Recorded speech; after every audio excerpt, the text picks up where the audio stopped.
Hi folks, this is Ross from Jolly Quill Stores, and we'd like to welcome you to the next edition of the Jolly Quill Minute. The purpose of the Minute is to roll out a new feature, let everyone know about some special or other event we have planned, and any other item of interest. In this episode, we're going to demonstrate and train on how to use the newest version of our DTF gang sheet builder, which is the process we want you to use to submit art to us for printing. A lot of folks have expressed concern in the past about some of the earlier versions as being too complicated, but this new version almost does the work for you. To get started, go to our website at jollyquillstores.com and click on the icon for the Print Center on the menu. Once there, scroll down a bit and choose the builder you want to work with. If you just need a single print or so, then choose the icon on the left for the easiest and fastest way to order prints.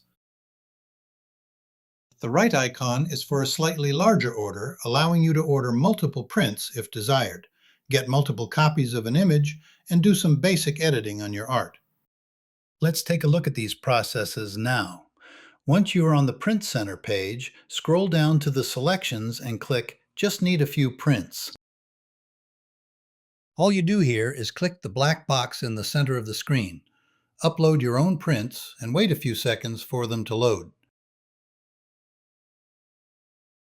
If necessary, make any desired edits, and once finished, add them to the cart.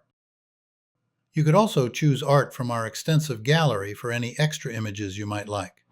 Some of the edits you could do is click to remove any background if needed. You can use the upscale quality feature if your art is not as sharp as you like, and you can also change the sizing of your art. Care should be taken with resizing art, as you will see when I change it. Before we do that, notice right below the pricing section of your image is the resolution of your image.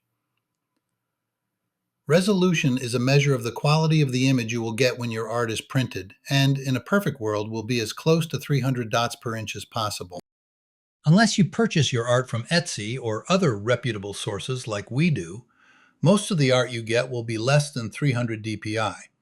Even when purchased and at 300 dpi, the size of the original art can also affect resolution when resizing. Most art, like PNGs, JPEGs, etc., can be made smaller when resizing, but almost none can be made larger. That's why when you buy or get art, you want the largest file size offered. The best art out there is what we call vector art, because it can be changed and edited all you want. So, given a choice, choose vector art. But back to our demonstration. You'll notice that the size of the drawing we pulled in is shown on the screen, and the resolution is around 300 dots per inch. When we resize it to a larger image, it drops substantially. In most cases, you will not want us to print that image in that size, because you will very likely be unhappy with it. Going back to the Print Center main menu, now we'll click the right icon that says Build Your Own Gang Sheet. This is the newest version of the software and probably the one most of us will use. Once you click on the icon, you will see the Builder screen with a small menu in the center. We will be using the one on the far right, but notice the choice in the center. Should you need to revisit any of the previous gang sheets you ordered from us, you will be able to access them there for reordering, editing, whatever you need. As you gain more experience, you may eventually begin using the icon on the left for Start a Gang Sheet, because it is the most featureful, and because of that is slightly more complicated for the average user. So we'll choose the icon on the far right that says Build My Gang Sheet for Me. From here, you will choose to either upload the images you need printed from your computer, select from the images you had previously stored in our system, or choose from our extensive collection in the gallery. Before we load our images, let's take a look at our screen. You can see over on the far left the different types of images supported. Next, notice the margins preset on the top of the screen. This controls the amount of space that will be left on the sides of the sheet and the space left between the images. Keep in mind, this is the space you'll need to be able to cut your images, so set it as you like. For now, let's click Upload Images and take a look at our computer to see what we have. We will choose a few images for the purposes of this discussion, but you can choose whatever you like. Next, you'll see the size of the image after it uploads. We typically size a full chest or back design at 10.5 inches to conserve space on the film and get more value from your purchase, as this allows images to print 2 across, saving you money. In certain cases, like with spirit jerseys or other sports-related garments, the prints can be much larger. For questions like this, reach out. We are happy to help. At Jolly Quill stores, a youth image starts below youth medium and sizes at 8 inches. Toddler images are typically around 6 inches, and left chest designs typically uses a 3.5-inch size, although you can make it larger for the larger shirt sizes if desired. Hats are a little tougher, but usually cannot be more than 2.5 inches tall. After your image loads, you can use the sizing boxes to change the dimensions. The lock aspect box means exactly that. If you make a change to one size of the image, it will automatically make the same calculation to the other side. The next box is probably one of the most important items on this page. This tells you what the system thinks of the quality of the image you uploaded. The DPI, or dots per inch, of that image needs to be as high as possible to make sure you are happy with your print results. As you can see, the image we uploaded is being graded as optimal right now. The other choices are good, and then the rest that you never want to see are bad, terrible, and minimum.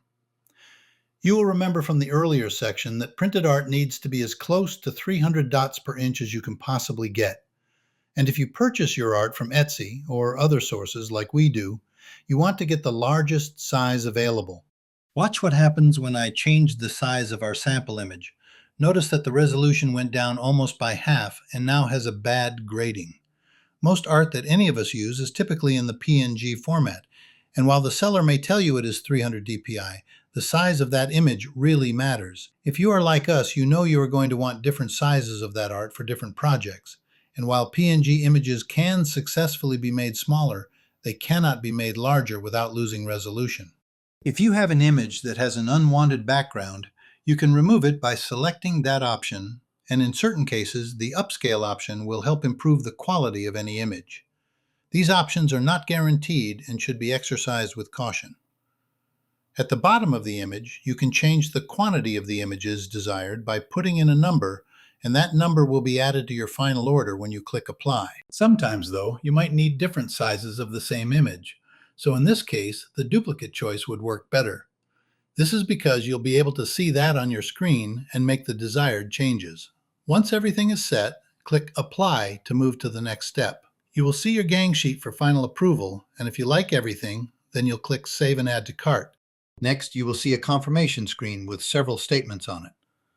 It's important to note that the system is warning you that you are about to print a low-resolution image and forces you to click a box that says Print Anyway. Your best bet is to click the X at the top right of that confirmation box and delete the low-resolution image, and then process the rest of your order again. If you do click Print Anyway, it will be printed, and you might not be happy with it. When this happens to us, we typically return to the source of the file and ask for a better image. Jolly Quill does have some tricks that we use to enhance the images that people send us, and as I sat here thinking about this video, I decided to do another one and cover that. We can also offer you access to our art services at a small charge. Just ask us. We want you to be happy with your purchases from Jolly Quill. Once you've answered all the questions and filled out the form, you can pay for your order on this screen. When you are ready, just click to pay, and the next screen you see will be a standard credit card form. Fill this out with all the necessary data and click Pay. You'll receive an email receipt detailing your purchase, and you'll then receive an email from us when your order is ready for pickup.